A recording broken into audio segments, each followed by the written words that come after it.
مطلب عرفہ کے دن کا روزہ جو گزر گیا اور جو آنے والا 1 سال ہے، مطلب 2 سال، جو ایک چلا گیا جو پاس اور جو فیوچر آنے والا ہے، 2 سال کے گناہوں کا کفارہ بن جاتا ہے۔ تو لہٰذا حاجی نہیں رکھیں گے یاد رکھیے روزہ۔ آپ صلی اللہ علیہ وسلم نے خاص طور سے صحابہ سے دودھ منگوا کر پیا تاکہ لوگوں کو پتہ چل جائے اس دن روزہ نہیں ہے، لیکن غیر حاجی ہم اور آپ اگر حج کو نہیں جاتے ہیں تو اپنے مقیم اپنے شہر میں 9 ذی الحجہ کو یا جو عرفہ کے دن جو ہم روزہ رکھیں گے یاد رکھیں۔ It's further mentioned in Sahih Muslim, when the Prophet was asked regarding fasting on Yawm al-Arafah, the Prophet said, it expiates the sins of the previous year and the coming year.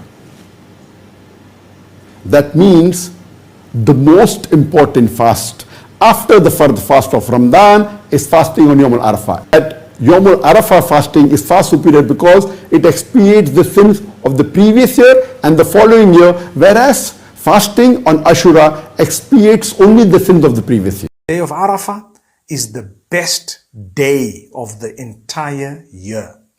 On that day, what should you be doing? You need to know it's the day, according to the hadith in Sahih Muslim, that Allah frees the maximum number, the most people from hellfire. So He writes names of people who are free from hellfire because of some good that they did. So do good throughout the season.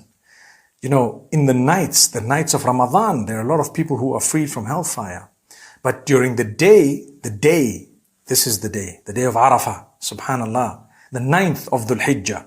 So, subhanallah, we must ask Allah to free us from hellfire. ویسے اگر سنت کے اعتبار سے دیکھا جائے تو 9 تاریخ کا روزہ کم از کم رکھنا چاہیے آپ کو، کیونکہ اس کے فضائل بہت زیادہ ہیں۔